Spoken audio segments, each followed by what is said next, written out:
Bonjour, j'espère que vous allez bien. Pour ma part, ça va bien, j'espère donc que pour vous aussi. Donc pour la première vidéo où vraiment je vais entrer dans le vif du sujet, je vais vous lire une introduction du roman que je suis actuellement en train d'écrire, c'est-à-dire La prophétie d'Artudamus. D'où mon pseudo, Artudamus, enfin, vous allez comprendre. Donc j'avais écrite une petite introduction pour un exercice de français, je crois. Je l'avais écrite sur ordinateur, donc je vais vous la lire, même si elle n'est pas très, comment dire, pas très complète, on va dire. Mais je rajouterai des éléments plus tard.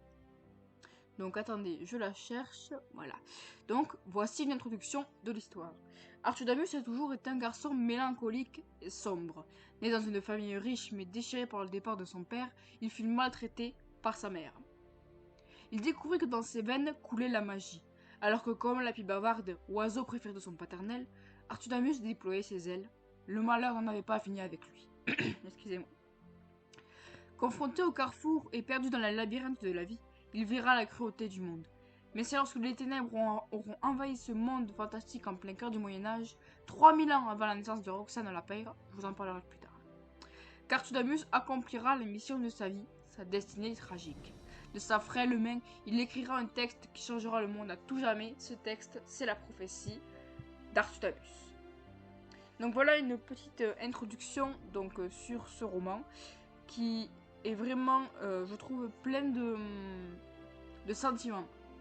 Parce que c'est vrai que j'appuie beaucoup sur la description des paysages, des situations, oui, mais aussi sur les sentiments des personnages, sur ce qu'ils ressentent, sur ce qu'ils ont vécu.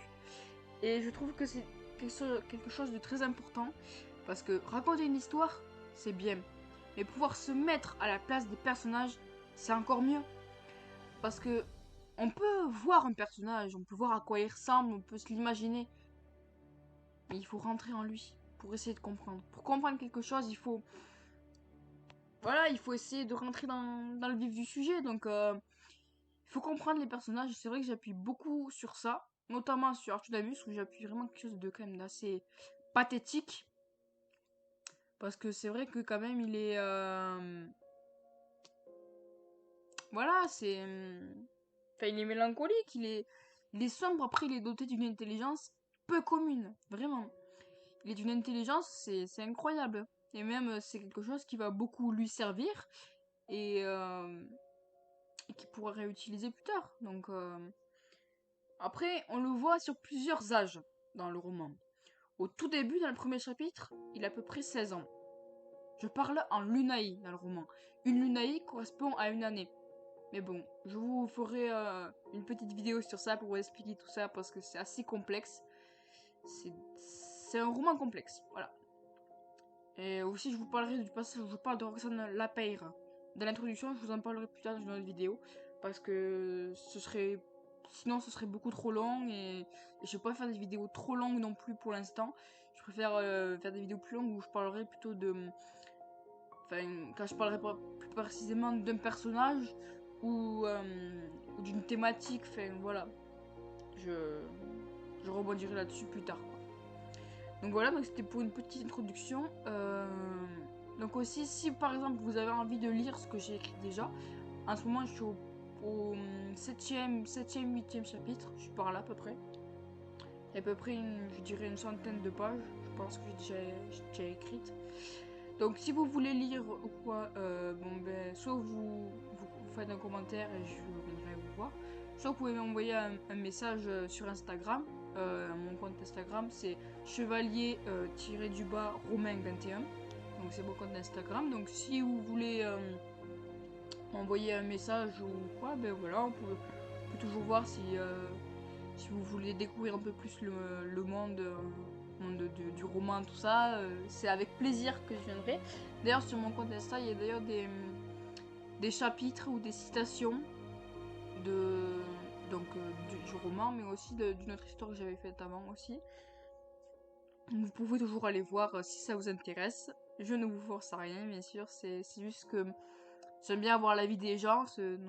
D'ailleurs, vous pourrez me dire ce que vous en pensez de l'introduction.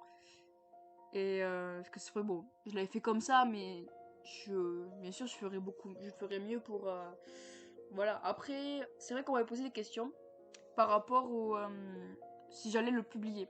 qu'elle serait finie. Alors je sais pas. Je sais pas. Parce que je ne pense pas que mon travail mérite d'être publié. Peut-être qu'il le mérite, peut-être pas. Après, si ça peut aider des gens et que ça peut faire passer un message, oui, je le publierai. Après, il faut que les éditeurs, ils en veulent. Tous les éditeurs ne veulent pas de ça, donc après c'est vrai qu'il y a quand même un essor quand même pas mal pour tous les romans fantastiques destinés plutôt à la jeunesse, donc mon âge. C'est vrai qu'il y a un essor pas mal au niveau de ça, donc peut-être que ça pourrait t'intéresser, mais de toute façon, le roman n'est pas encore fini, donc on verra ça plus tard. Donc voilà, j'espère que cette petite vidéo vous aura plu, pour une première où je rentre un peu plus dans le vif du sujet, vu que la dernière fois j'avais fait la présentation de la chaîne et ma présentation un petit peu personnelle. Et voilà, donc j'espère que ça vous aura plu. Si ça vous a plu, n'hésitez pas à me le dire, à me dire ce que vous en avez pensé. Et voilà, parce que je débute, je suis débutante dans le domaine. Donc si vous avez des conseils à me donner, n'hésitez pas. Désolé, j'ai un peu la voix enrouée, voilà.